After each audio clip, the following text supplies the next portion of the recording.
Okay, then I will start the meeting now. Welcome to tonight's licensing subcommittee meeting. My name is Councillor Paul Alexander and I will be chairing tonight's meeting. The meeting is being broadcast live on the Council's YouTube channel. I'd like to remind all participants of a few housekeeping points. Please keep your microphones muted unless you are speaking. Please keep your camera turned on when you speak at the hearing. Please note that the chat function has been disabled. If parties wish to add any additional information other than at their allotted time, they must use the raise hand function so they are not missed. I also ask that members keep their questions and comments brief and to the point. I now move to item 1 on the agenda. Apologies for absence. Apologies for absence have been received from Councillor Genevieve Nuobi, which means this hearing will proceed as a quorum of 2. Declarations of interest. Do members have any declarations of interest? Not from me, Chair. Item 3, I'd like to ask everyone participating to introduce yourself as I call on you. We should have with us John Walsgrave, the applicant solicitor. Evening, councillors.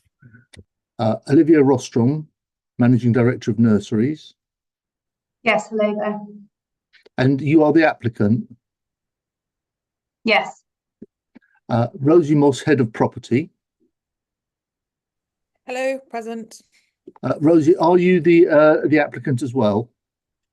Yes. Thank you. Sam Wignall, Director of Operations. Yeah. And Sam, are you part of the applicant as well? Yeah, correct. Thank you. Lorna McKenna, Licensing Officer. Present, Chair. Adrian Overton, Licensing Manager. Present, Chair. Good evening. Gerta Codhella, the Council's Legal Officer. Present. Good evening, Chair. And in objection, Jane Oakley.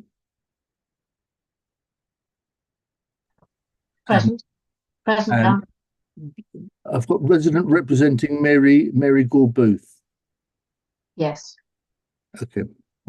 So procedure. Before we begin, I can confirm that in addition to the main agenda, supplementary agenda containing additional information was published and circulated to all parties on the 22nd of February. Before we consider the applications today, may I quickly explain the procedure the committee will follow. We will hear from the following. The licensing officer will introduce the application, the objectors, finally the applicant. Each party will address the committee for a maximum of 5 minutes. Following the presentation by all parties, the committee may ask questions of any party or other person present at the hearing. Except committee members, no party has the right to ask questions of any other party at any time during the hearing. Following the presentation and questionings, each party will be allowed a maximum of up to 3 minutes to sum up their case of representation. The committee will then retire for deliberation. Upon its return, I will announce the committee's decision. Presenting officer, can I ask the licensing officer, Lorna McKenna, to introduce the application, please? Yes, Chair. On the 23rd of November 2023, John Gaunt and Partners submitted an application on behalf of the Little Houses Group Limited, the applicant, for a new premises licence in respect of the premises known as Parsons House Nursery, 11 Heathmans Road, London, SW6 4TJ. The applicant will be operating the premises as a nursery, and the rooms that will be used available for private functions when the nursery is not in use. The applicant has applied for the following licensable activities: the provision of films indoors only, Monday to Sundays between the hours of 8 AM till 11 PM, the sale of alcohol both on and off the premises, Monday to Sundays between the hours of 10 AM till 11 PM, and the opening hours of the premises is Monday to Sundays between the hours of 7 AM and 11:30 PM. In the application, the applicant also has proposed additional steps in the operating schedule to promote the 4 licensing objectives if the application is granted this evening. The application has been advertised in alignment with the requirements of the Licensing Act 2003, and during the 28-day consultation period, the licensing section received 2 representations from local residents objecting to the licence application. Further to the main agenda, supplementary agenda item A has been published and circulated to all parties on the 22nd of February 2024, which included additional information from the applicant and objector. Thank you, Chair. Thank you, Lorna. I've got a couple of procedural questions to ask licensing. Firstly, I understand there was a request to have this and the following application heard together. Is that correct, Lorna or Adrian? I don't know whether you can clarify that, Lorna. I believe that's the case. Yeah. Yeah, that was correct. Yeah. And it was a licensing decision that they should be held as separate hearings. I think we felt it was best that, yeah, each application was treated, whilst there might be similarities, and obviously it's the same operator for both premises, that a decision was taken separately for each application. So we felt that it should be a separate hearing for each one. Thank you very much. Secondly, I appreciate that with two applications heard separately, one's got to come first. Was there any particular process in deciding which application was heard first? It was just which consultation period ended first. That's the way it's been listed. Okay, so they were received at slightly different times, were they, with different consultation periods? I think there's a couple of days out in the consultation period, about 3 days, I think, between, or 4 days. Thank you very much. And I understand there's a bit late in the day, a list of residents' names was received by licensing, and that's been queried as to whether as to what part that would play in these proceedings. Could you just clarify that for me, please? I think that's right. I think Mr. Walsgrove has asked for some time to explain that, and I think he has concerns that the extra information submitted could be, or it could be seen that there's extra information being supplied by people who didn't make a representation during the consultation period. And I think that Jane Oakley, who made the original representation, wanted the extra comments to be provided in support of her application, and possibly used the wrong language in her representation and mentioned that she's representing other residents when, I mean, I don't want to speak on her behalf, I'm sure she'll speak later on in the meeting, when actually she wanted those people to support her comments. But obviously I think Mr. Walsgrove will want to address that, and I think committee members will probably be happy to give him time to address that point. Okay, thank you. Mr. Walsgrove, would you like to address that point? Thank you, Chair. It's just a matter of procedure, really. As you're well aware, as an experienced licensing committee, you're only entitled to receive representations from persons within the 28-day period for representations. The list of residents that's been produced by Miss Oakley contains names and addresses of local residents who had every opportunity to make representations if they wished. And it is purported in the representation to be effectively other residents supporting either a refusal or a restriction to the premises licence. And my view is that cannot be taken into account. So that list of names and addresses, which has been redacted, so we don't even know who they are, should not be given any weight whatsoever by you, because they've not made a written representation in time. Thank you, John. Sorry, Adrian, could you just clarify the application? It was received late. Was it received late in respect of both applications, or just in respect of one and not the other? Sorry, Chair, is that a question for me? If you're able to answer it, or Lorna. I understand that the extra information was in relation to both applications. I mean, Lorna could correct me if I'm wrong. And it was received later on. It was received outside of the consultation period. But I think Miss Oakley referred to it as some other people making representations, when I think, as I said, I don't want to speak on her behalf, she meant that those comments were supporting her representation, which is obviously something completely different. But I don't know whether she can clarify that. I think she has communicated with Lorna today and said, actually, these people were supporting what I was originally saying. And I'm not going to be speaking on their behalf. I'm not going to be taking time to, amplify their individual points. I'm just purely using them to demonstrate that they're supporting my original representation. But I do think that needs to be clarified. And could certainly understand Mr. Walsgrove's concerns with the representation, with the extra information as it originally stood when it was provided to us. Thank you, Adrian. Jane, having heard that, is that correct? What the licensing manager has explained? Yes, it is absolutely correct. Spot on. Okay, thank you very much. Unless there's anybody else who's got something to say on this matter of procedure, we'll return back to the agenda now. And having heard from the licensing officer, I would like to now hear from the objectors, and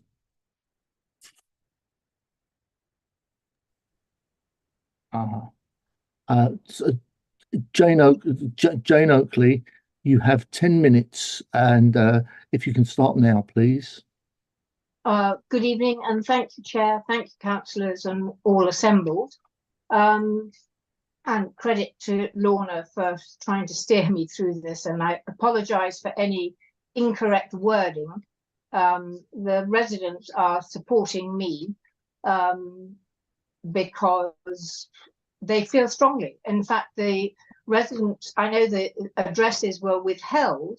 However, the reasoning for adding those people were in Parsons nursery is because they nearly all have had experience of noise down the back of these cottages. Some of them are now bigger houses, but so therefore I haven't gone willy-nilly down the street asking all and sundry whether they think it's right or wrong, but they're people who supported me. So I hope that that's clear. Sorry to just interrupt you, Jan. Please don't concern yourself with that, because I think we've covered that. So Okay. if you'd like to tell the committee what you think about the application and what the objections are, and I'll restart the clock. Thank you. I will endeavour to avoid any repetition of points, but it might be hard to achieve because there's an overlap and a crossover between this first hearing and the one that follows. Originally, the nursery, Parsons House Nursery at number 11, was, as far as planning is concerned, incorporated on the footprint at number 8 to 10 Keithmans Road. I'd just like to make that very clear because it's relevant, because the, as I understand it, planning is the concrete on which the umbrella of licensing applies. Mr. Walgrave has insisted on trying to combine the two sites together, understandably, because it's Little Houses Group. However, they are two different sites and there are two different applications here, which is my understanding. And there are different points that come up on both sites. I will try to keep to a point of fact. I would also like to say that the goal is that the already opened Parsons House Nursery can and should flourish with our wholehearted support, but whilst respecting the residents locally, previously enjoyed residential amenity and taking seriously into account our lived experience over many, many years. The Cupcakes Nursery that used to be there was used actually by quite a lot of local neighbours, residents, and it had nursery and associated wellbeing activities. And I think it was conditioned for, according to planning, 500 members. I'm a bit confused because the publicity material put forward by Little Houses groups seems to state that there's a membership of some 1,500 members, but I'm not sure whether that's a combination of the nursery, Jessie's, and Jago's in North London. Anyway, one of the reasons for actually not having spoken with anybody from the Little Houses group is I have some nursery background. So I know what a nursery looks like. I know how a nursery runs. I have a very dear friend who's run her own nursery for 23 years. So I felt well positioned not to go and have a look at the nursery. And also for personal reasons, the timing would have been extremely bad. The 5.8 of policy 13 SLP, the applicant must observe the earlier closing times. So therefore, the offer that Mr. Walgrove made in his letter dated the 5th of January, but actually received by me, because I was away on the 13th, received by me on the 15th, made an offer to reduce the hours. However, it would seem that there are existing hours with the planning at number 11, which mirror the hours that he then offered. And that offer was conditional on me withdrawing any objection to both the site at number 11 and conditional to me also withdrawing any objection to the site at number 8 to 10. I didn't think that was very fair. I don't know whether that is a normal procedure, but maybe it is. The discharge of planning conditions relating to number 11, which were actually refused. So the conditions relating to that planning are still in existence, regarding all sorts of things like cycle storage and all the rest of it. And it would also, I believe, cover noise emissions. And there used to be partying and birthday parties indeed at Cupcakes, and occasionally the windows would be left open, and occasionally we would have to remonstrate and be in touch with them. So we do have experience of obtrusive noise when we're trying to enjoy our gardens. And you will see, I sent a photograph, a composite photograph, which shows the background of the houses, both from the east direction and from the west direction, which shows the 8 Crittall windows, which can be left open. Indeed, there is a photograph showing it's open. There are also clear glazed, not all of them now, because there have been 2 toilets put in. So therefore, I can actually see on a security form for the children, I can see into the nursery. The nursery could see out of me if I was just had a mind to be naked in my back bedroom. And I just feel that that is not very secure for the children. It doesn't prevent any workman or whoever being able to see into that nursery. And I feel that that is not wise security. I did raise that in my very, very initial comments, and none of which seem to have been taken into account. So nothing to do with the security of the children or us, nothing to do with privacy, so no obscured glass or anything like that, nothing to do with sound emissions, which of course, if there is partying there, if there are going to be events outside the normal nursery hours, which would probably finish at about 6, and there could be events going on until 11, that is of some concern. And also, if it's a nursery, why would you have glasses and bottles in a place which is, I would say, not fit for eventing purposes? But that's a point of view. So I have some public safety concerns, and so had the planning officer. These were raised on pages 119 and 122, and there are outstanding matters which were raised by the Neil Milligan, Planning Enforcement Officer, etc. I think that I've probably said everything that I need to say. Thank you very much for giving me this opportunity. Thank you, and thank you for finishing before time and being so concise. I'll now come to the applicant, and you have, I presume John's going to speak. You now have 10 minutes, please. Thank you, councillors. You've heard from Lorna, your licensing officer, what the application is about, and that's at the agenda page 4, paragraph 1.1. So the licensable activities we've applied for are films, which is a licensable activity which we need to have covered for the nursery. So it's just for the children to watch recorded television programs or films.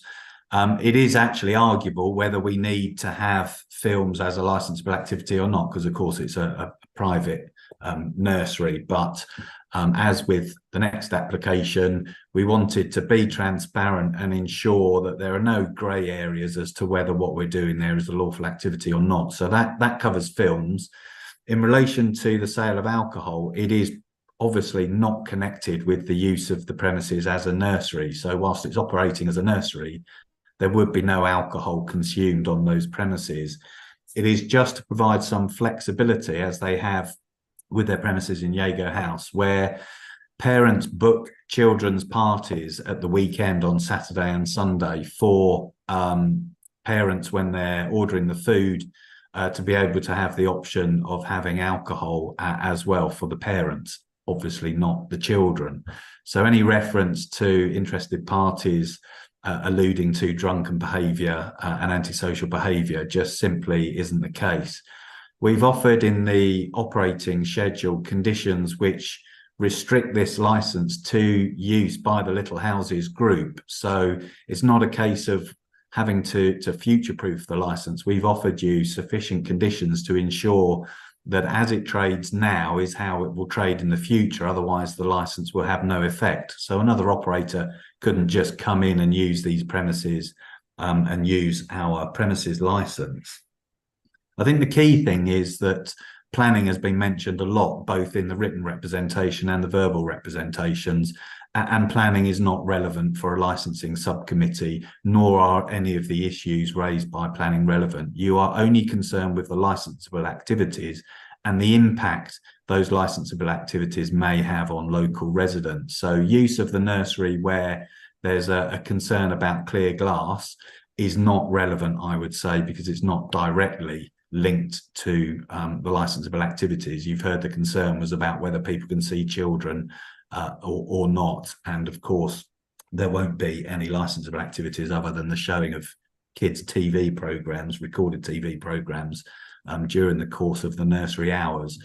It's true we did try and seek mediation to offer more restricted hours in an attempt to avoid a committee hearing. And just for Miss Oakley's sake, that is a very common form of mediation in any licensing application, for the applicant to speak to anybody who's made representations to see if any common ground could be sought.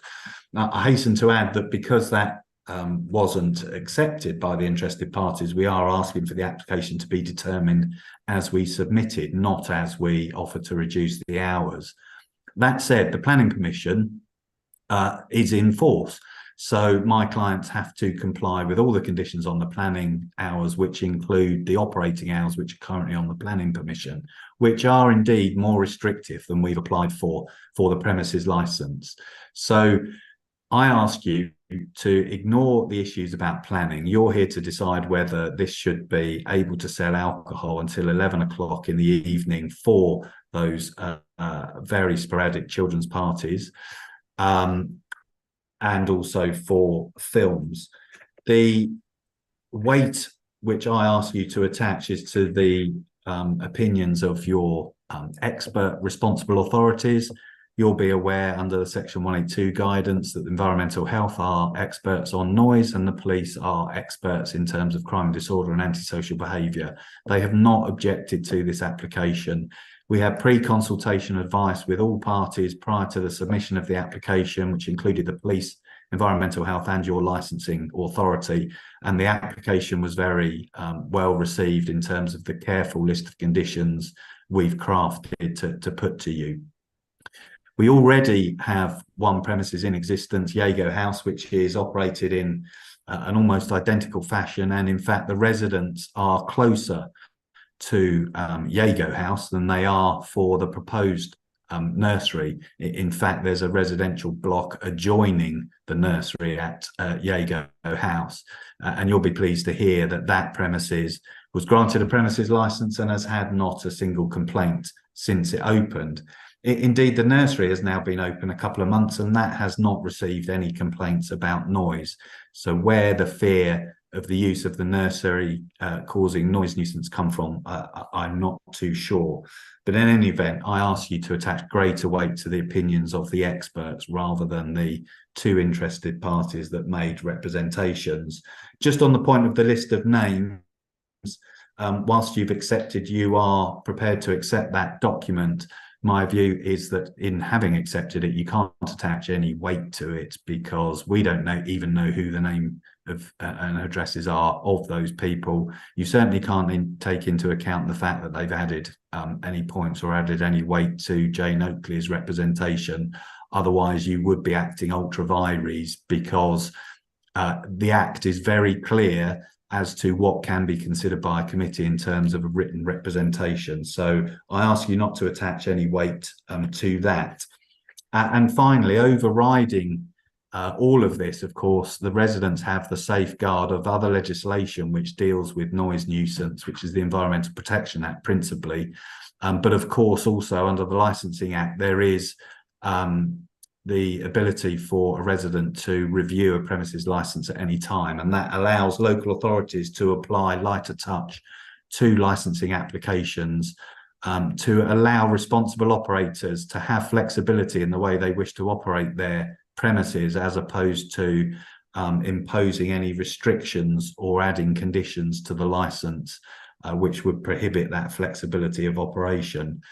So we say we've proved ourselves in terms of operating Jago House and indeed this nursery, which is the subject of this application. We have the support of the responsible authorities who haven't raised the concerns the residents have raised.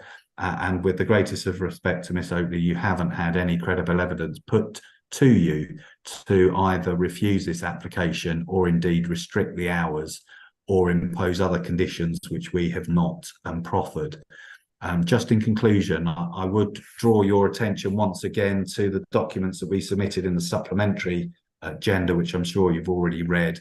So I set out my written representations as to why the application should be granted, along with a document from the Little Houses Group to tell you a bit more about their style of operation. And also I'd ask you to reread the letter of the 5th of January to the two interested parties, as that again sets out in summary why this application should be granted. So thank you for taking the time to listen. Either myself or the representatives of the Little Houses Group will be able to answer any questions you have. Thank you, Chair. Thank you, John, and thank you for being concise and finishing early.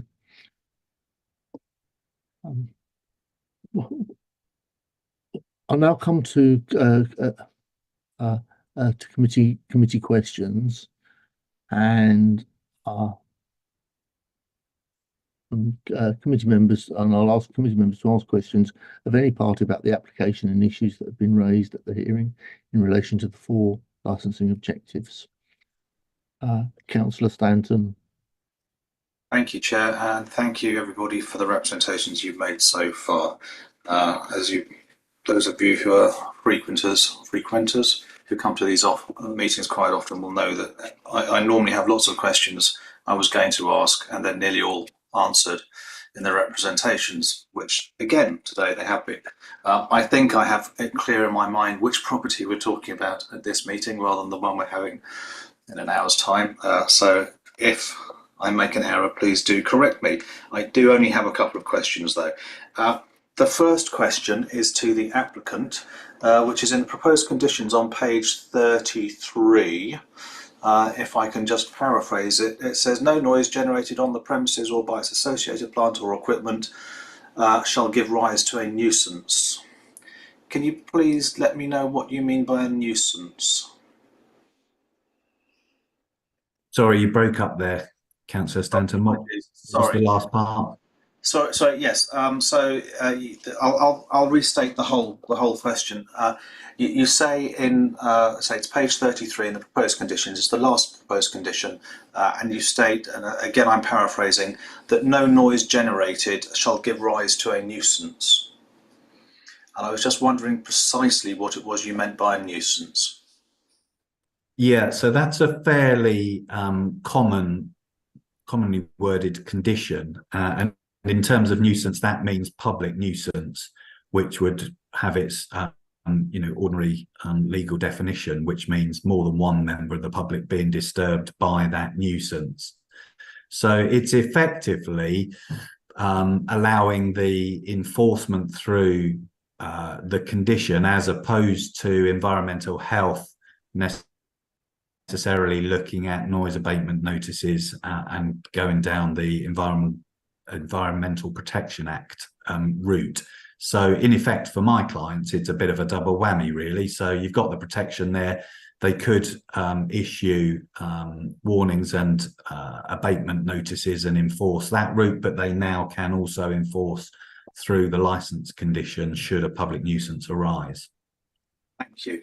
That was the answer. And of course, I have to say that the breach of the licensing condition is actually more, the consequence for the client is more serious than effectively an abatement notice, and that's why environmental health officers do like to see it as a condition in the premises license, because it gives a greater set of teeth for them. Indeed, thank you. So our next question is also to the applicant, although this may be to Ms. Moss, I think. You mentioned in your representations Jago House and that the properties here will be run on a very similar basis. Can you just outline what, in terms of just sort of numbers and frequency, what type of events have been run there over the past 12 months that have been going on into the evening, and also what type of day of the week do they tend to be? So really I'm trying to find out what kind of evening events take place on a Friday, Saturday, Sunday, how often and how many. Hi, good evening. I'm probably best placed to answer that. Hi, Olivia Rostron. So the parties that take place happen usually on a Saturday and a Sunday, and they are children's birthday parties. So they're 1-year-old, 2-year-old, 3-year-old birthday parties. Those parties have, generally speaking, no more than about 30 people involved on average, and we run probably on maybe 2 a day at the moment. In terms of the evening, I think in the last, we've been open for about 18 months at Jago's House at the moment. We've had 1 or 2 events in the evening. One of them is an NCT class that we hold, so that actually doesn't have any alcohol anyway, but that they use our premises to come and do the antenatal classes. So, and we operate like that. So actually, generally speaking, it is Saturday and Sunday. The parties are at sort of 10:30 for 2 hours, and then we do another slot at midday and another slot at 3 p.m. And on average, as I said, it's about 2 a day. Okay, thank you very much. That's very helpful. Chair, I think for now that's probably all the questions that I have. Okay, I have some questions. Jane Oakley, if I can just come to you for a moment before I ask you some questions. When you heard from John Walsgrove earlier, he's kind of right on the legal aspects, that as a licensing committee we can't really, there's virtually no opportunity for us to get involved with planning issues and some of the issues dealt with by other authorities. We are, however, very, very concerned about noise and licensed premises creating noise. So can you tell me a bit about where you live? And I want to get a picture of two different aspects.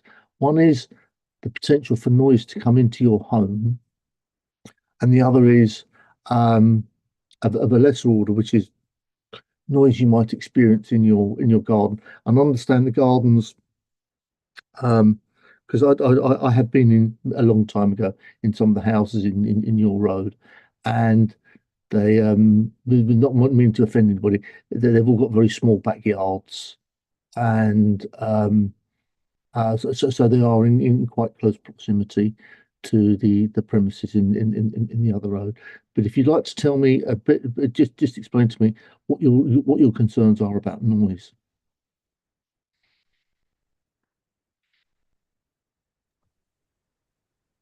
Thank you, Chair.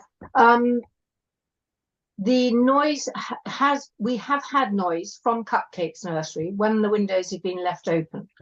And this can be a singer singing, an MC saying, oh, yes, they do, oh, no, they don't, during children's parties and whatever. So we have experience of this. And as I think I said, we have tried to engage directly with Cupcakes, but this is really I'm trying to do the element of shutting the door before the horse has bolted. We have had this past history. There hasn't been anybody on site for over 2 years since COVID. And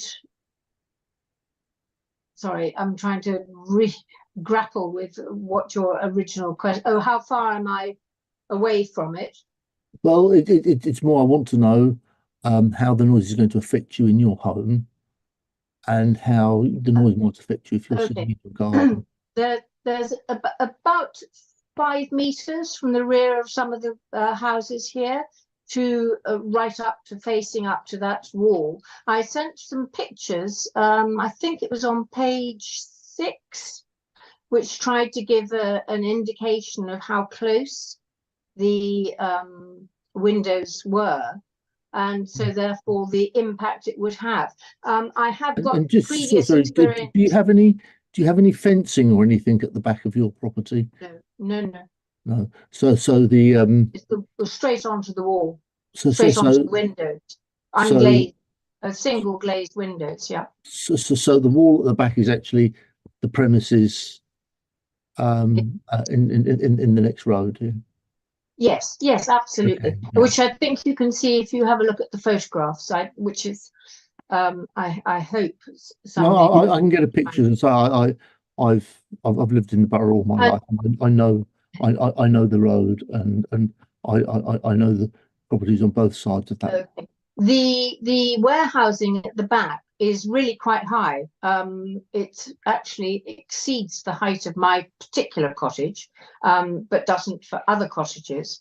So if there is noise coming out from those windows, it does ricochet across and will ricochet down. So it's not just one person's garden that's being affected by noise. And so a lot of people have French windows at the back of their houses in the summer or summer months, as we have many these days, so that you can hear that noise into the house.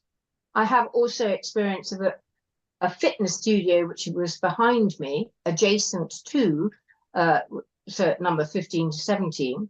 And it took, I think the original letter to the noise department of LBHF was in May, and by August we had got some resolution to the situation. So I'm afraid Mr. Walgrave may have experience of a different borough where there's a hugely efficient noise abatement process, but that certainly is not my experience, having lived here for 30 plus years. And do you in not so far away you have the District Railway and Parsons Green sidings by the station. You How, can hear that way, way, way in the distance. yeah, and how But you would can hear it. and how would the noise compare from the nursery to the railway? Much more invasive. Okay. Much more invasive. And I mean, do you hear things like train whistles and no, not really. I mean, that is what I would term very background noise. Whereas when there's partying at the nursery, it is much more in your face. and are you saying in your face when you're in your home, or in your face when you're in your garden? Well, it depends on the configuration of your home, but my home happens to be, I use the room which is adjacent to the French windows, which is adjacent to the garden, and I have grass, so I've got and trees, so I have things that will absorb sound, whereas a lot of people further down the road have got, you know, paved gardens. And I was very careful when I asked people to when I asked fellow residents, I didn't ask anybody who hadn't had any potential experience of noise from the, I wouldn't have asked somebody who'd only moved in last week or who'd only moved in 2 years ago since Cupcakes closed. I was very, very careful to, so the people that were on there who are being discounted are people who have experience of it. Okay. And there were a few there who couldn't. I couldn't. Thank you very much, Jane. I hope that's help. John, I don't know if you can answer this directly, or you'll need somebody, somebody else in your camp to assist with the building you're in and the surrounding buildings. I remember these used to be light industrial and factories. Is that correct? I'm not too sure about the longer history, but a lot of the premises down Heathman's Road have been used for fitness studios, gyms. As you've heard, it was Cupcase nurseries before at this particular location. All of the things that are mentioned about children's entertainers, etc., aren't actually licensable activities, and that's really the point I've been making, that all you're concerned with is not the operation of these premises as a nursery, because it is a nursery, it's already open, it's operating as a nursery. It's about the licensable activities, and as I've said, those are only two. One is films, which is literally letting the kids watch them record. Okay, John, thank you. I am interested in noise nuisance. Well, that's what I'm addressing, because of course it's only noise. If you just stop for a moment and let me finish. So I am concerned that residents have objected on the basis of noise coming from the premises.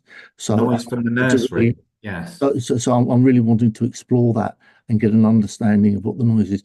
Would you know what the back wall that I understand forms the boundary between the premises, would you know what that's made of and how thick it is?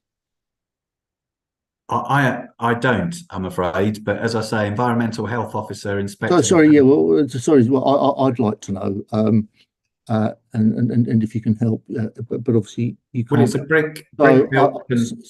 It's a brick-built construction. We're not going to know what the thicknesses are or be able to provide any acoustic information. No, I haven't asked for acoustic information. I just want to know and to get an idea, because some of these places have got, you know, tin sheet at the back, and I want to get an idea of the amount of noise that might come from that premises. So with the greatest of respect, the construction of the property is irrelevant. Sorry, John, please, I'll decide whether it's relevant to me.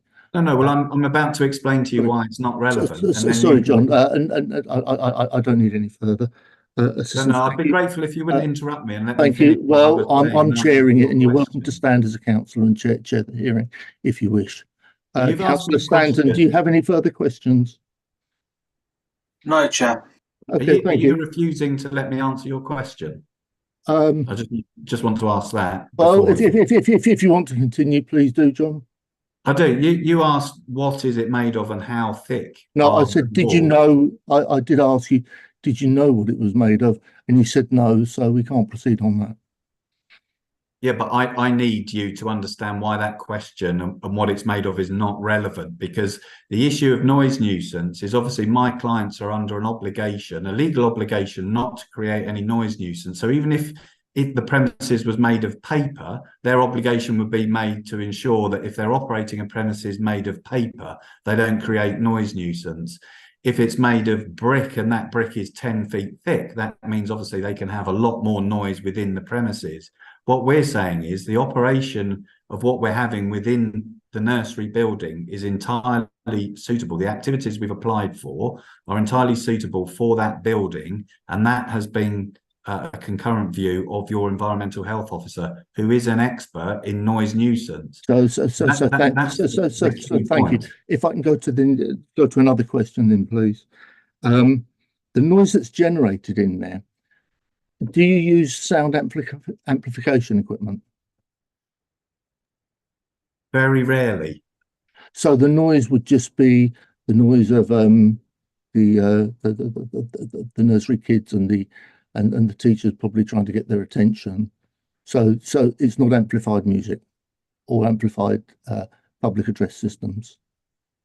Not while it's being operated as a nursery, but at a private party, there may be amplified sound, but obviously they have to ensure that that amplified sound doesn't then cause a nuisance to the neighbours. Right. Okay. And we've had mention of the windows. Would they be kept closed during operation? Only if that was required to ensure there was no nuisance from a licensable activity.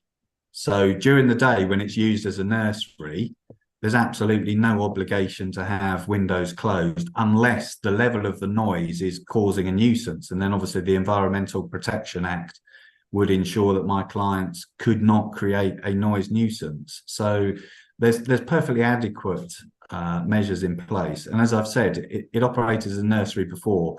The use of the premises as a nursery has absolutely nothing to do with this licensing committee today,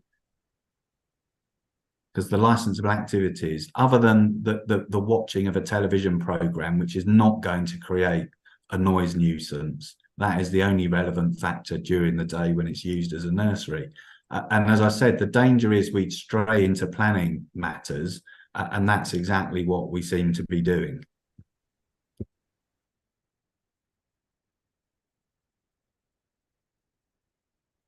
Okay, well, thank you for answering that question. Councillor Stanton, do you have any further questions? No, thank you, Chair. Jane, you've raised your hand. Is there a point you wanted to make?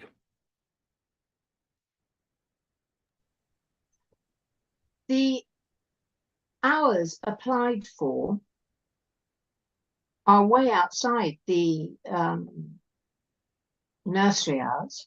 So I don't understand why it's not relevant, because you're asking, this is...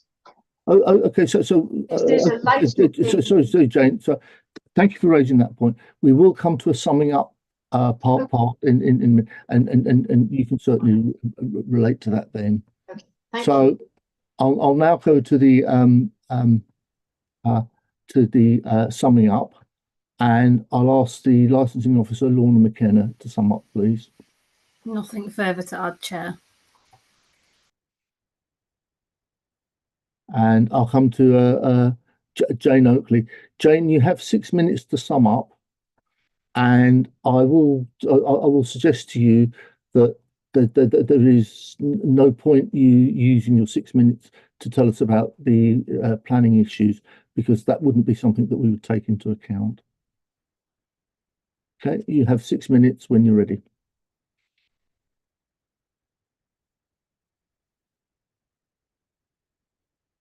Can you hear me, Jane? Yes, I can now. Thank you, Chair. Well, I do understand that this is an application for the sale of alcohol on and off the premises. This is for outside the nursery hours. I think I've got this right. What you do is when you're applying for licensing is you go for max. You go for the maximum possible hours you could possibly need. But if you're on the premises outside the nursery hours,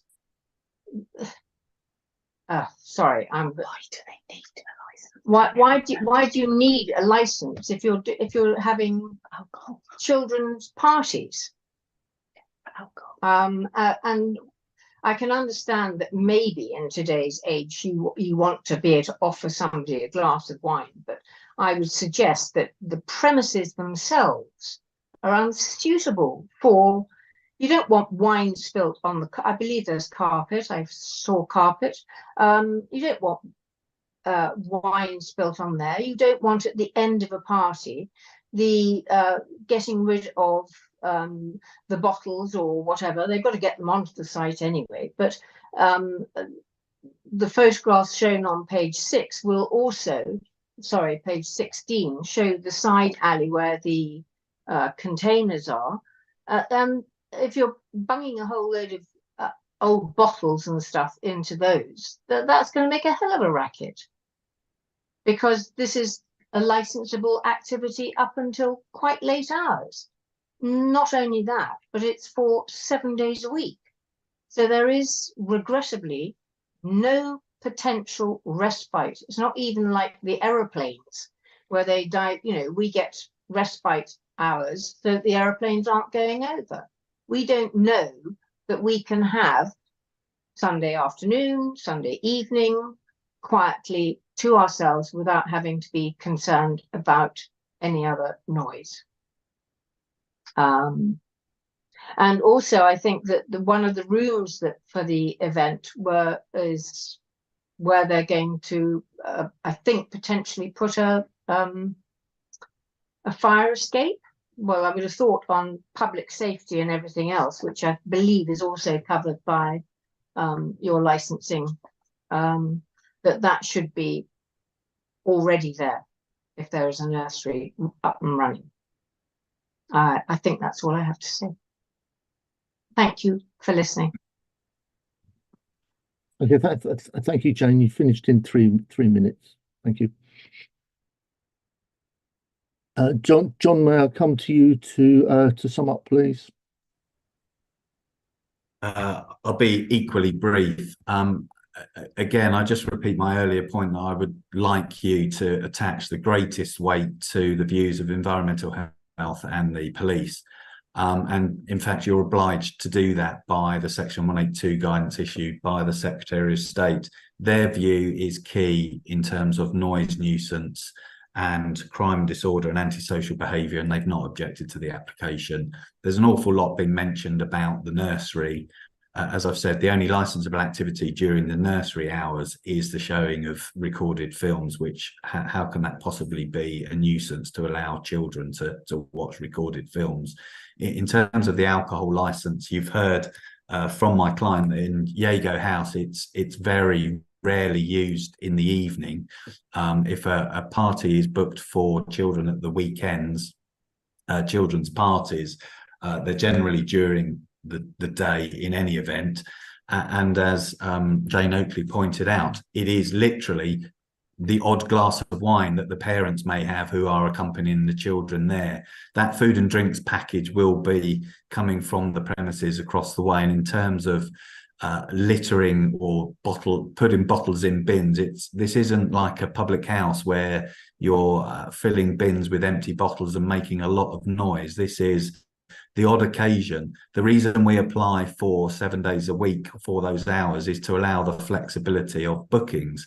Currently that's not permitted because the hours on the planning permission are actually more restrictive than we've applied for in licensing terms, and we will be abiding for that. The reason we've applied for the hours that we have done for the licensing is if in the future we put in a planning variation, we don't want to have to go to the delay and expense of having to go through yet another licensing hearing where virtually all the issues that are raised are planning issues and not licensing issues.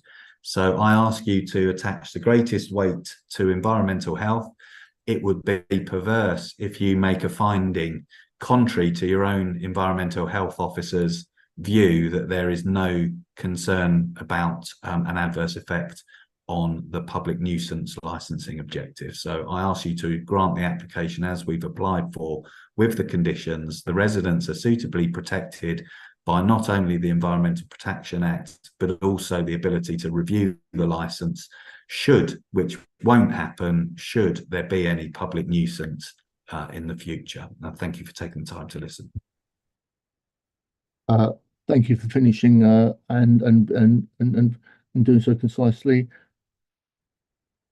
The committee will now retire to take its decision in a separate room. You're welcome to remain in the meeting to hear the committee's decision. However, this may take some time. If you don't want to wait, a summary decision will be published on the council's website tomorrow morning.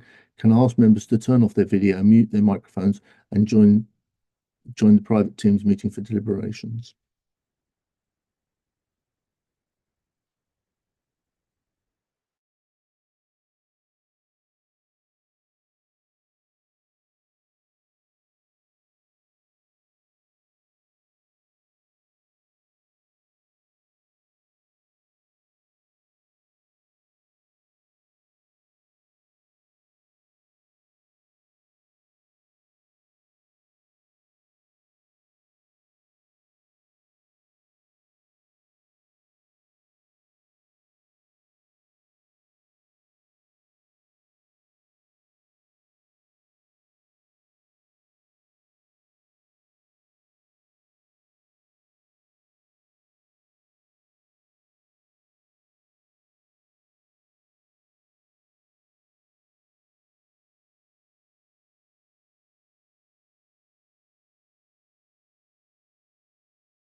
You appreciate we're still live.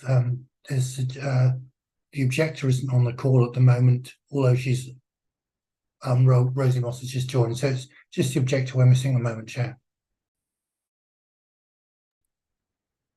She's now just joined, so you can proceed with the decision.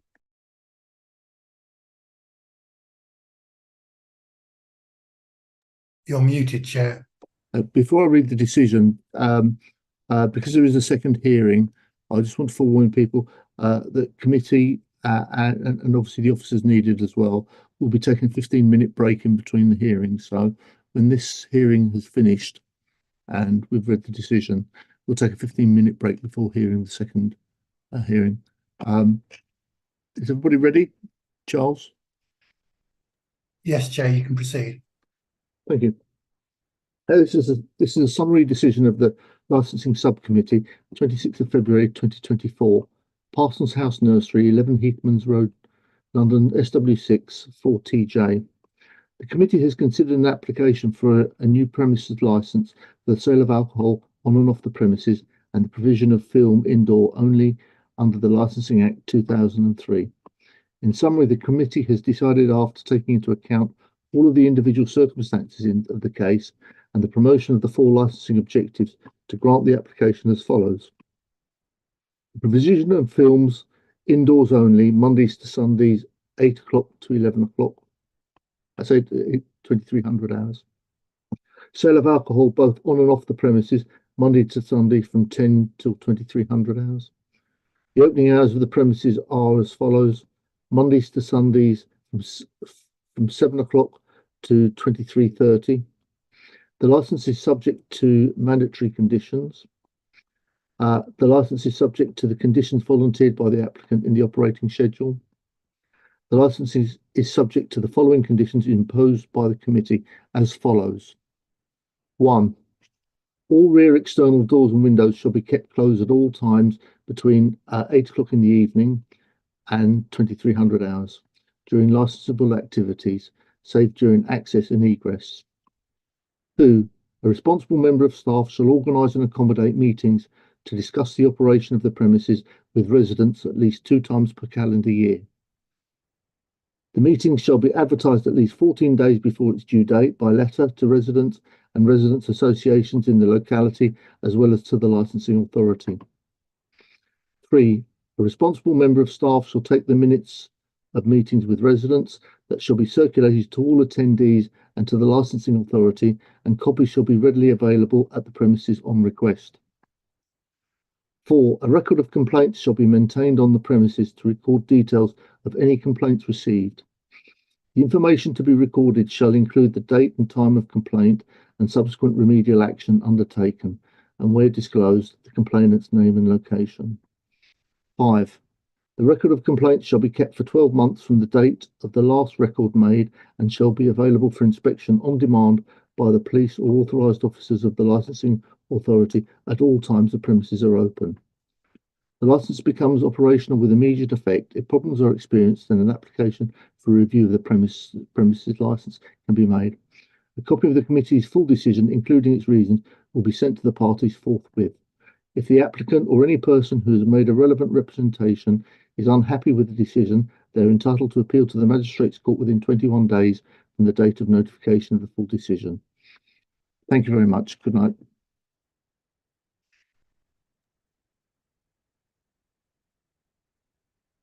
Thank you, everyone. I'll be displaying an adjournment tile now.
Yeah, we're live, of course. If you'd like to start the meeting, everyone's present. Thank you, Charles.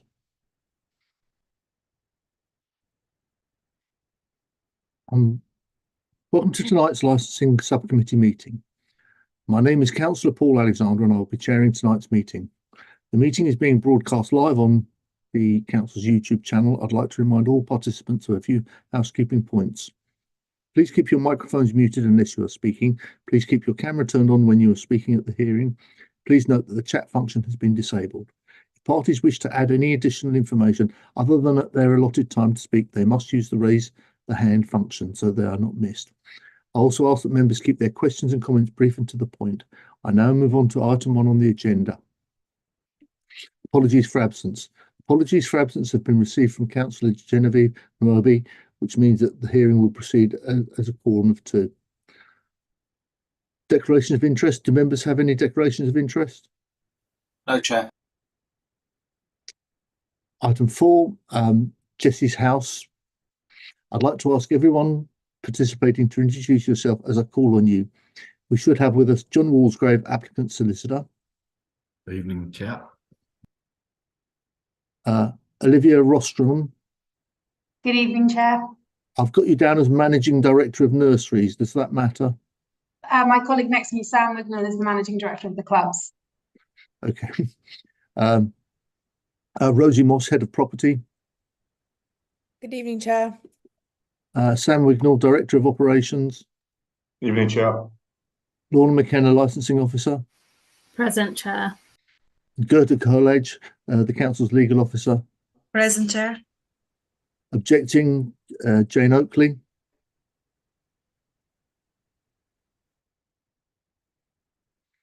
Jane, can you hear us? Okay. Yes, sorry. Thank you, Chair. Before we can procedure, before we begin, I can confirm that in addition to the main agenda, supplementary agenda containing additional information was published and circulated to all parties on the 22nd of February 2024. Before we consider the application today, please may I quickly explain the procedure the committee will follow. We will hear from the following: the licensing officer, who will introduce the application, the objector, finally the applicant. Usually each party will address the committee for a maximum of 5 minutes. Following the presentation by all parties, the committee may ask questions of any other person present at the hearing. Except committee members, no party has the right to ask questions of any other party at any time during the hearing. Following the presentation and questioning, each party will be allowed a maximum of 3 minutes to sum up their case or representation. The committee will then retire for deliberations. Upon its return, I will announce the committee's decision.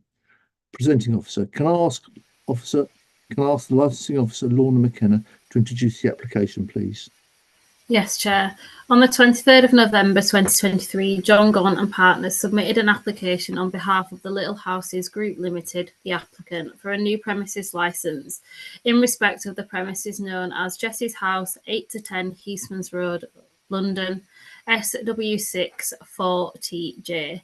The applicant proposes to operate the premises as a members club with leisure facilities including gym, swimming pool, spin classes and an on-site restaurant over 2 floors.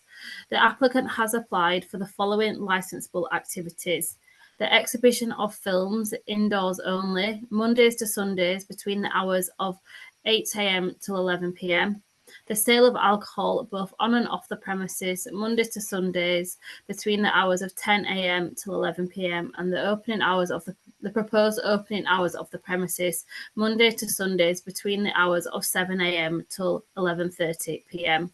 The applicant has also proposed additional steps in the operating schedule to promote the 4 licensing objectives if the application is granted this evening. The application has been advertised in alignment with the requirements of the Licensing Act 2003, and during the consultation period, the licensing section received 1 representation from a local resident objecting to the grant of the license application. Further to the main agenda, supplementary agenda A has been published and circulated to all parties on the 22nd of February 2024, which included additional information from the applicant and the objector. Thank you, Chair. Thank you, Lorna. I now move to the objector, Jane Oakley. You have 5 minutes, Jane, and if I could remind you that there are a narrow number of criteria that the licensing hearing can consider. So you should restrict your comments as far as you can to those what the licensing committee can hear. You've got 5 minutes starting from now, please. Good evening, everybody. I just want to, there are a few things. Public safety, I hope that the photographs that I have shown or sent forward indicate what a very dodgy little road this is, especially at night. There's no pavement outside the premises on either side, so not outside the nursery and not outside the proposed Jessie's. Well, it is Jessie's. So it's a tricky area with reversing vehicles and all the rest of it. So on a public safety viewpoint, I think that it is difficult. There was a proposal for the licensing person to site visit closer to the opening time, which I believe that there's a proposal that they're hoping to open in June sometime, early June. Anyway, I also think that let me try and read. One of a bugbear, of course, is the noise, because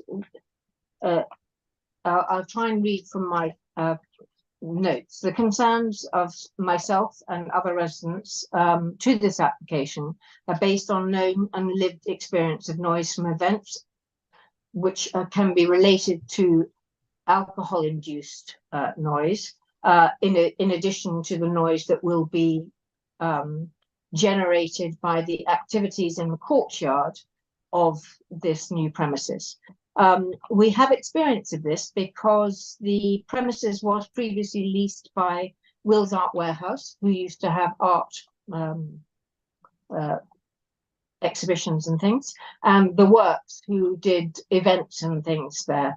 It's been empty for over 2 years, and some of the events were definitely overly noisy, but they weren't constant from any time in the morning when the proposal shows the Muga pitch and various things, activities like that, and the outdoor swimming pool, or it will be available to the outdoors.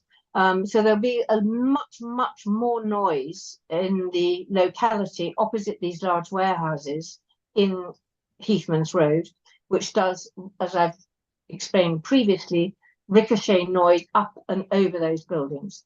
I would imagine the experience of the residents in Dairy Close would have been even more acute than a wider area of the residents in St Dian's Road. And I would also include that because of the way the noise ricochets, it comes up and over, so it would affect people on the south side of St Dian's Road as well as people on the north side. It's just the way the buildings are configured, and we can say this happens because we know it happens.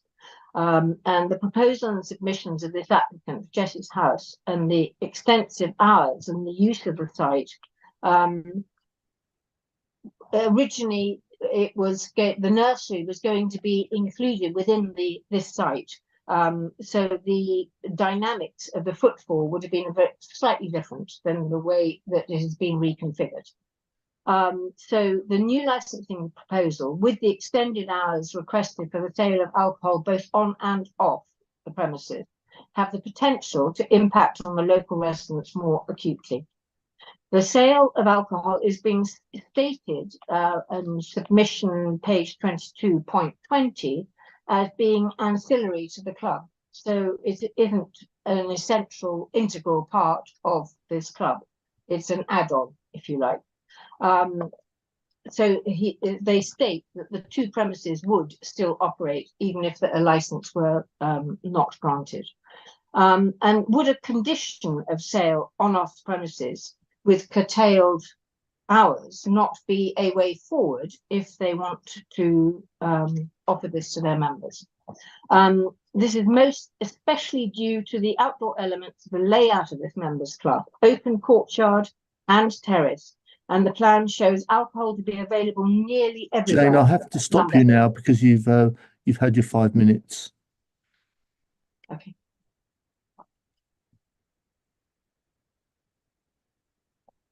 I beg your pardon, John, you've had your hand up for some time and I wanted to allow Jane to finish what she was saying.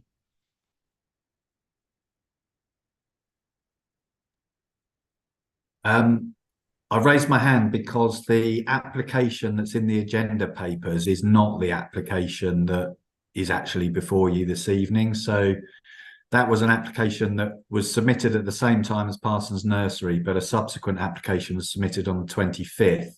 And that included live music and recorded music between the hours of 8 AM and 11 PM. And that's what was advertised on the public notice and in the newspaper. So in addition to films and alcohol, you are also considering live music and recorded music, which essentially is for the fitness studios, as you will see on the plan. So I wanted to just mention that before Ms. Oakley made her representation, just so everyone's clear that it's 4 licensable activities we're applying for. Thank you very much, John. Lorna, can you address that? Yeah, apologies. I've just seen that there was a subsequent application on the 27th. So that's an admin error. That one should have been included. So the licensable activities are the exhibition of films, the performance of live music, and the playing of recorded music indoors only, Mondays to Sundays between the hours of 8 AM till 11 PM. Is it fair for us to proceed on that basis? Gertrude, are you happy for us to proceed from a legal standpoint? Unless everybody's been consulted on the application that John mentioned and you, Lorna, mentioned, and if it is an admin error, then I'm happy to proceed. But I need clarification from Lorna that everybody it's been was consulted to it's being consulted to all the responsible authorities, and that's what was advertised online. And also to, for example, Miss Oakley, did she knew about the correct licensable activities? As far as I'm aware, but I can double check the site notice that we've got to ensure that that's just to mention that the one person that did make a representation does in fact mention the music, so they must have read the public notice which did say we were applying for music. Because the councillors and myself who read the papers and whoever else read the papers on the public domain, we didn't know. So for us, it's new information. But if people have been consulted and the responsible authorities, unless members have anything or they want to take a minute to discuss, I'm happy with that. It's definitely been consulted with all responsible authorities as the application that John's just mentioned. Councillor Stanton. Thank you. Can I just ask, other than the omission of the live and recorded music, is the application word for word the same? I'd have to just double check that if you just give me a minute. I mean, there are no additional conditions proposed with respect to that, or anything else that's materially or otherwise different. And Lorna, once you do that, can you repeat the hours again so I can make a note, please? Yeah, of course.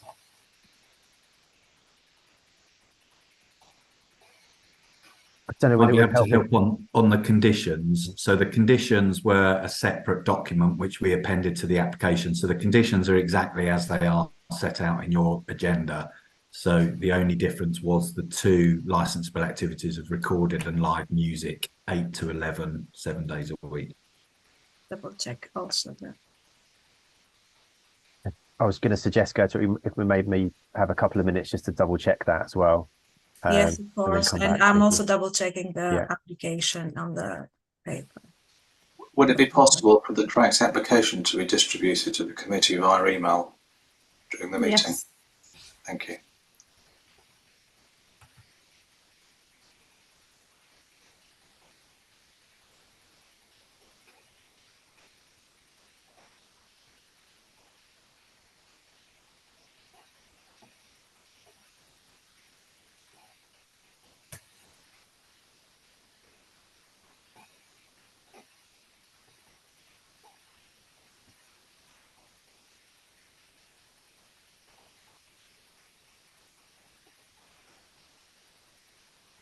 So the application submitted or published with the papers doesn't reflect the fact that it's been applied for recorded music or live music.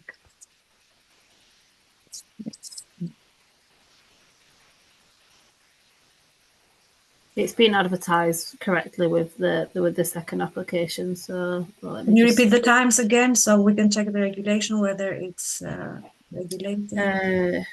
Yeah. So there was the exhibition of films, the performance of live music, and the playing of recorded music indoors only. All for the hours of Monday to Sundays between the hours of 8 a.m. and 11 p.m. And then the sale of alcohol both on and off the premises, Monday to Sundays between the hours of 10 a.m. and 11 p.m. And then the opening hours, Monday to Sunday between the hours of 7 a.m. and 11:30.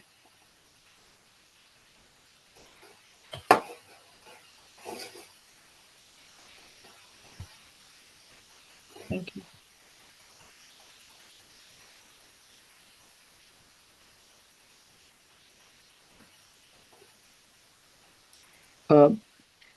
If you just bear with me, I'll have to redact the application because there's personal information on it. So I'll just do that in the background and email it.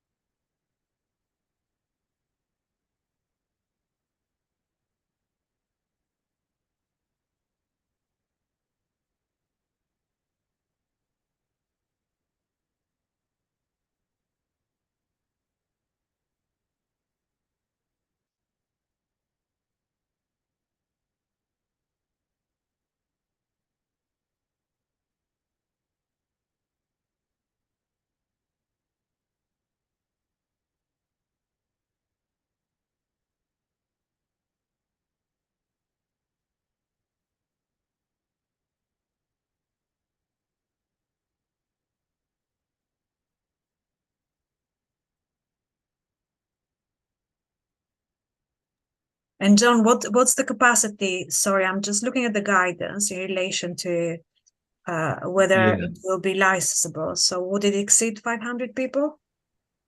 No. So what you'll need to do is if you have a look in the agenda papers at page 105, there's a plan of the premises. We've asked for live music and recorded music in the studios where alcohol sales are not permitted. So it's not exempt under the Live Music Act. It's actually regulated entertainment in areas where we're not selling alcohol. I mean, to be perfectly honest, again, it's highly unlikely that we actually need to have the license cover music. We've done it to be transparent and to ensure everyone's aware that music will be played in there, but it's actually incidental to the fitness classes. So my view is you don't actually need a license for it, but we've applied for it anyway. But that's why it's included. Otherwise, it would have been exempt. Okay, I can see it's the area edged in green. That's it, to the left-hand side. Yeah, exactly. Where the spin classes are going to take place, 2 studios and the gym. Okay.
just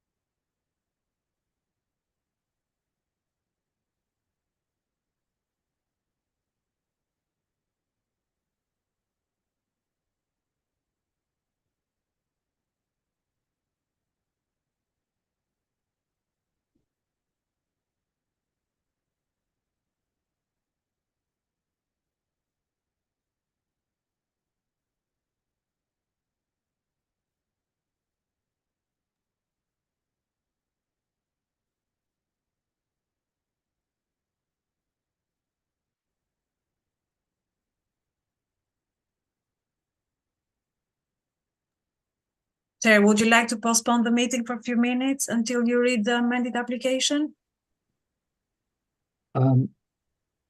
Yes, I would. But before I do that, I have received something, Lorna, but it's got a please wait message attached to it.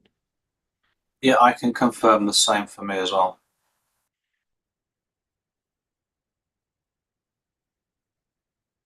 Although mine has now opened.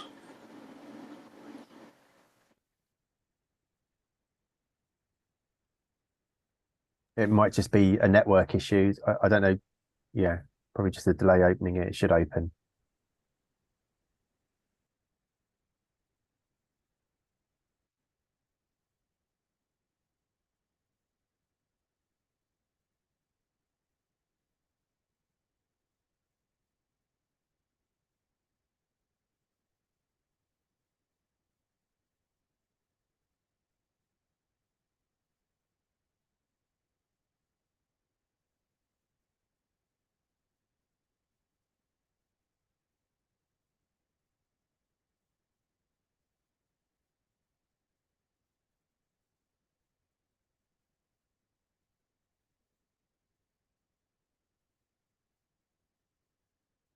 I'm sorry, I still can't open. I'm still being told to wait. I believe it's actually it's not a printout of the PDF in the way we normally receive it. It appears to be a PDF form, which I don't believe was what was intended to be sent to us. I can't amend the format of the PDF. Normally, when they're submitted, it's the whoever submits the form. So when it's that I can't, don't know. I'll have to Google to see if I can convert the form of it. Would it make sense if Sorry, Councillor, I was going to suggest maybe if we could adjourn just for a few minutes just to try and have a look at this and maybe send it over to you separately. Apologies for this. Okay, Adrian, thank you very much. Councillor Stanton and Goethe, would you like to just meet up in the in the committee's teams room? And I hope everybody, the applicant and the objector, will accept our apologies for this. And I'm very How long grateful. will you be objecting for, Chair, please? Sorry? How long will you be adjourning for, please, Chair?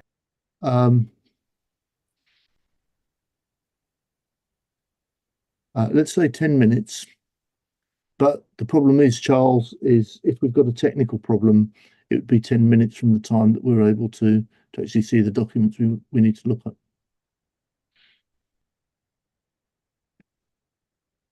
Yeah, if I could just help, if this helps, I will be able to show you the contents of the application in the meeting. Okay, then. So shall we say 10 minutes, please? And once again, I do apologise to the applicant and to the objector. Thank you, Chair. Thank you, everyone. We'll come back to you shortly.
we okay to proceed, Charles? Yes, everyone's here, Chair. Thank you very much. Before returning to the agenda, I would like to thank John for bringing this to attention and apologise to everybody concerned. The committee have listened to what John explained, and I'm satisfied that the committee's satisfied that John is correct in saying that they didn't actually need a licence in this instance, and that they've applied for it just as a, for want of a better term, a belt and braces approach to the matter, and therefore the problems become irrelevant. Secondly, the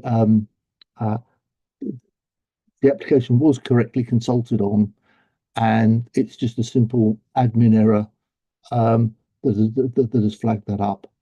And I'm recommending that we proceed. And John, do you have any objections to us proceeding? No, not at all. Thank you, Chair. Okay, thank you.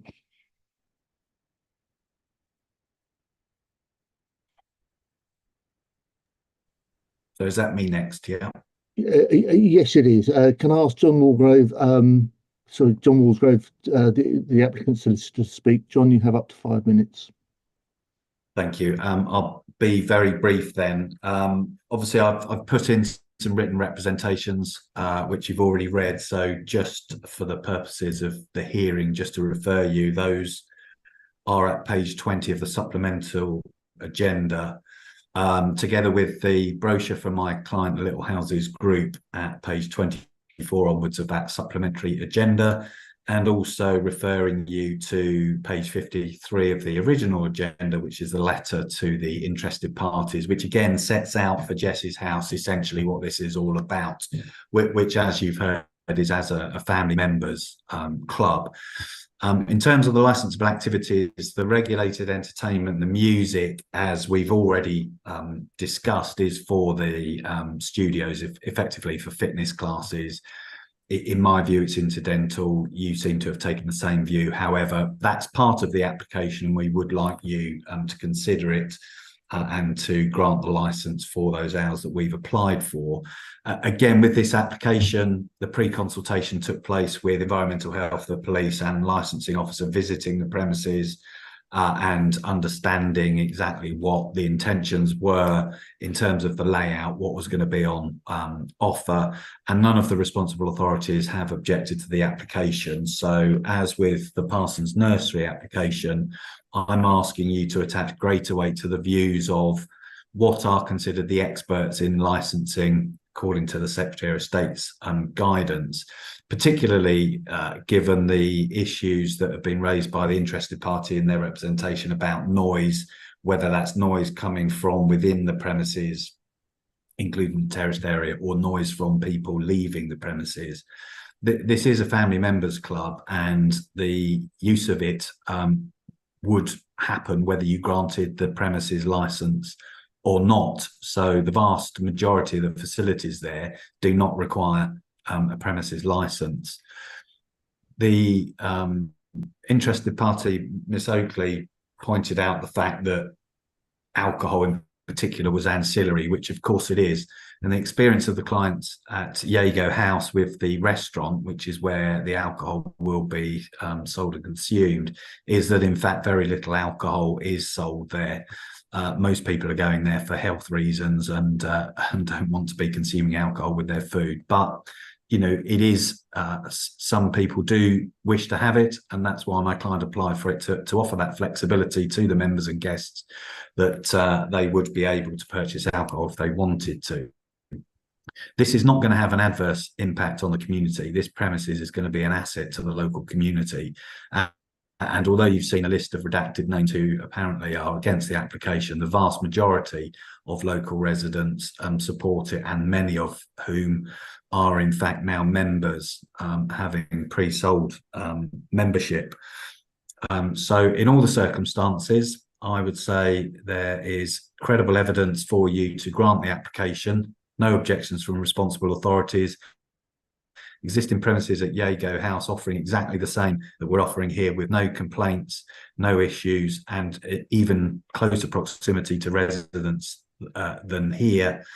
And unless you have any questions, then I'll leave the matter there for your determination. Thank you, John. I'll now come to committee questions. Can I ask each committee member to ask questions of any party about the application and issues that have been raised at the hearing in relation to the 4 licensing objectives: the prevention of crime and disorder, public safety, the prevention of public nuisance, and protection of children from harm. Councillor Stanton, do you have any questions? Thank you, Chair, and thank you again to those who've already spoken. I just have one question, really. Just really to get the site correct in my mind. The provision of alcohol is predominantly, I think, to the side and the rear of the property, and at the rear of the property is railway tracks. Is that correct? In other words, it doesn't. The premise at the front has Heathman Road and then another property and then St Dionysus, and at the back, the rear of the property is tube tracks. Yes, that's right. There are some residential properties to the side of the property down Heathman's Lane. They're not all commercial properties. They're not. Ah, right. Okay. Thank you. That does help. I'll be honest, Chair. I don't think for now I actually have any further questions. It may be with your questioning it may prompt something, but for now there isn't anything. Thank you. Thank you, Councillor Stanton. Jane Oakley, if you can assist us, how far away is the premises from where you live, and how much building structure would be in between the premises and your home? If you look at the aerial maps, the warehousing is immediately at the bottom of my garden. And that warehouse is probably maybe 10 meters or so wide, or deep. And then the actual road of Heathman's Road is at that juncture about 3.5 meters with no pavement. So the start of the premises, I guess, then is from the end of my garden, probably within 20, I don't know, guess, 25, maybe 30 meters. Does that sufficiently answer your question?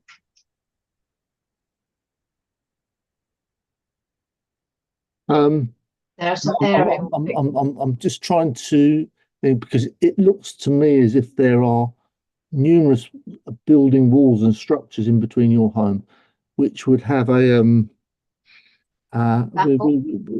which have effect. You previously mentioned when you were first voicing your objection that you were concerned about noise ricocheting. It does.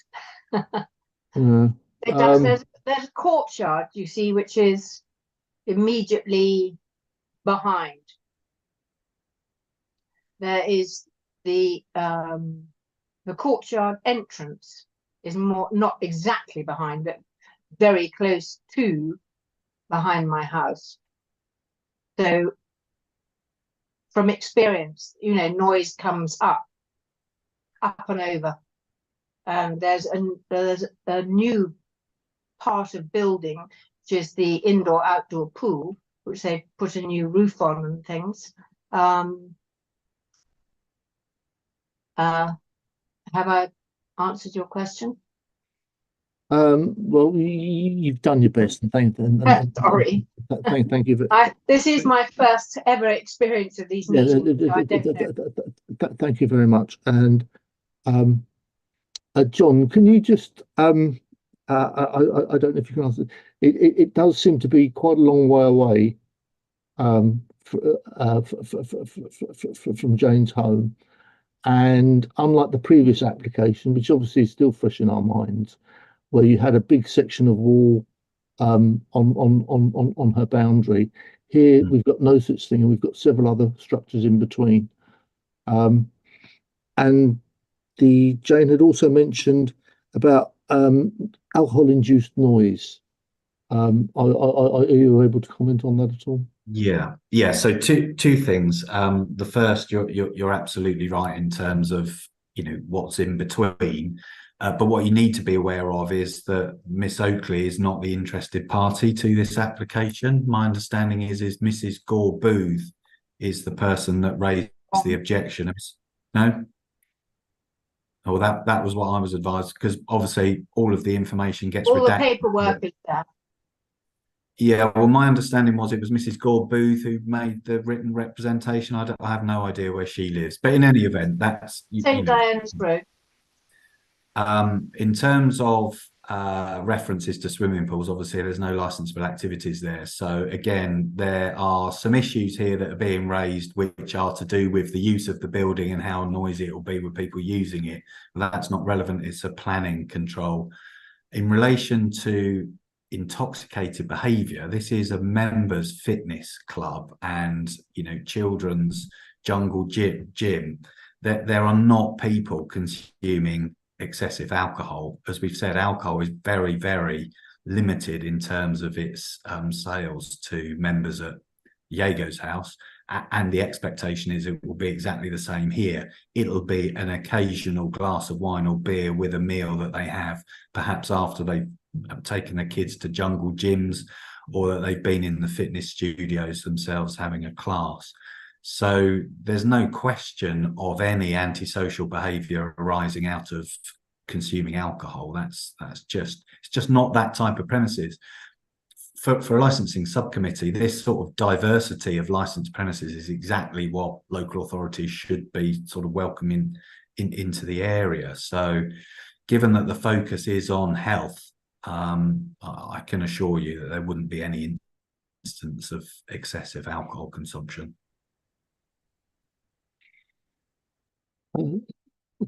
Thank you, John. So Jane, just if you can just, and it's more for the other members of the committee who may not be as familiar with the area as I am. So if we were to walk from where you live, I know it's not currently in operation, but you've got the Jolly Brewers pub on the corner of Durness Road, which is not in use as a pub anymore, but it could still be. It has a license. You've then got the White Horse with a huge outdoor area on Parsons Green, and if we stand at that point, you've got a railway bridge, which I know doesn't affect your home, but just in that area, which makes it's an old iron bridge, and it makes a hell of a racket. We've also got the two pubs quite between the station and that, so there's quite a lot of pub trade there. So do you think this is really the same as the nuisance factor that we get from pubs?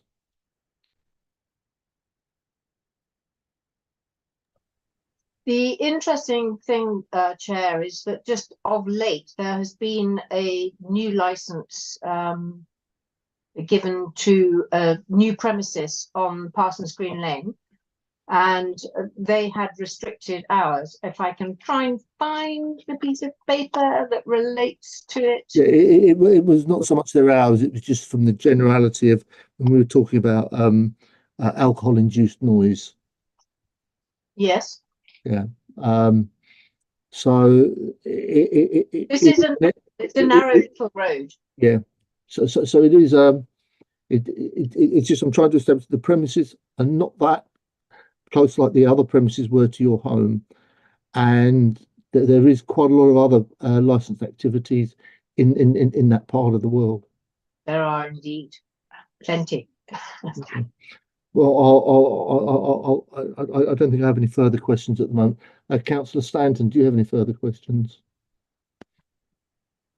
No, just to confirm, with licensing, there was only one objector, and there were no objectors actually from Heathman's Road itself. Okay. So we'll return to Is that correct? I just check with Lorna. Yeah, I believe that's the case, Councillor.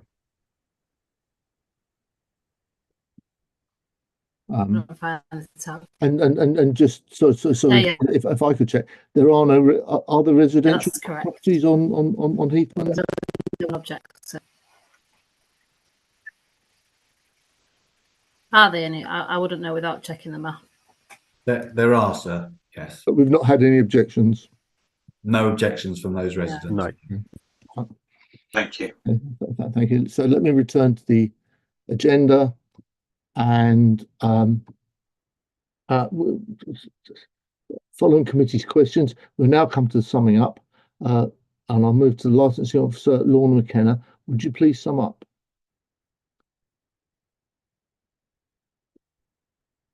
Sorry, Lorna, you're muted. Nothing further to add, Chair, other than just that you're considering the application for the films, the recorded music.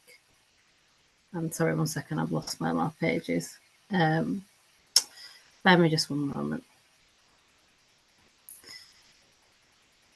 No, just that the application that you are considering is for the additional regulated entertainment, which is the performance of live music, the playing of recording music, and the exhibition of films.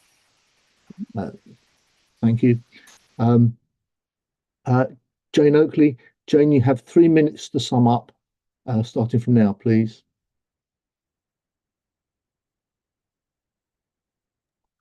I think I will hold my unhappy voice, Chair.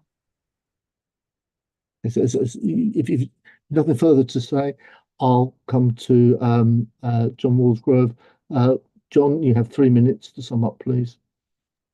Thank you, Chair. Just a couple of points, and apologies for them being repetitive. I ask you to attach the greatest weight to the views of the responsible authorities. There are no objections.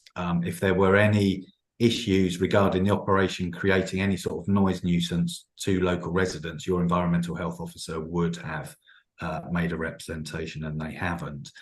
I've explained the style and character of the property, which is given greater detail by my client's brochure they adduced. This is not about selling alcohol. It's about all of the other activities as a family members club. This is for families. It's not for people to come and drink and cause a nuisance. The alcohol intake will be very small indeed. And overriding all of those comments, you've got the protection of the ability to review the license at any time. And in relation to noise nuisance, the environmental health officer has, of course, other means to enforce noise nuisance should that need arise. But just as the last point, Jago's house is much, much closer to residential properties than Jess's house. They're actually adjoining their building, and they haven't had a single complaint about noise. These are excellent operators who have opened. This will be their second venture, with more to come in the London boroughs. And as I said before, this is an asset to the community, not going to have any adverse impact. So I would ask you to grant the application as applied for. Thank you. Thank you, John. We now come to the deliberations. The committee will now retire to take its decision in a separate meeting room. You are welcome to remain in the meeting to hear the committee decision.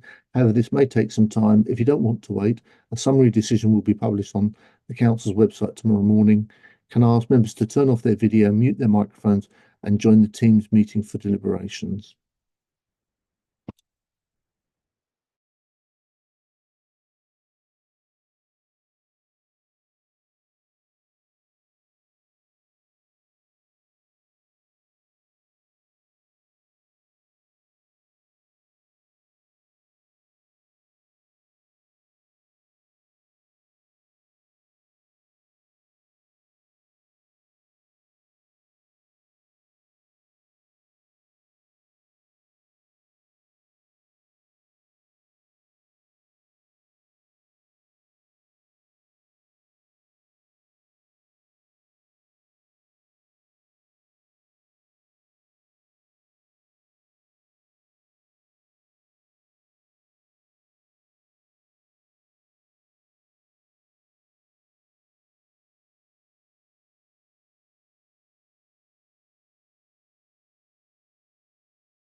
So are you happy for us to proceed, Charles?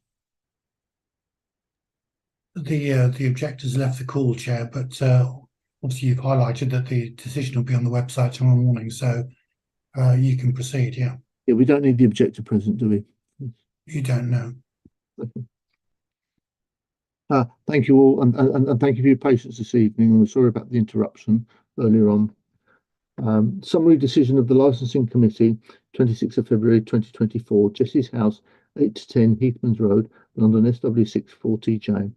The committee has considered an application for a new premises licence for the sale of alcohol on and off the premises, performance of live music and playing of recorded music indoors only, and the exhibition of films indoors only under the Licensing Act 2003. In summary, the committee has decided, after taking into account all of the individual circumstances of this case and the promotion of the 4 licensing objectives, to grant the application as follows. 1. The exhibition of films indoors only, Monday to Sunday at 8 o'clock in the morning to 2300 hours. Sale of alcohol both on and off the premises, Monday to Sundays from 10 o'clock to 2300 hours. Performance of live music and playing of recorded music indoors only, Mondays to Sundays at 8 a.m. to 2300 hours. The opening hours of the premises are as follows. Mondays to Sundays 0700 hours to 23:30. The license is subject to any mandatory conditions. The license is subject to the conditions volunteered by the applicant in the operating schedule. The license becomes operational with immediate effect. If problems are experienced, then an application for a review of the premises license can be made. A copy of this committee's full decision, including its reasons, will be sent to the parties forthwith. If the applicant or any person who has made a relevant representation is unhappy with the decision, they are entitled to appeal to the Magistrates' Court within 21 days from the date of notification of the full decision. Thank you very much and good night.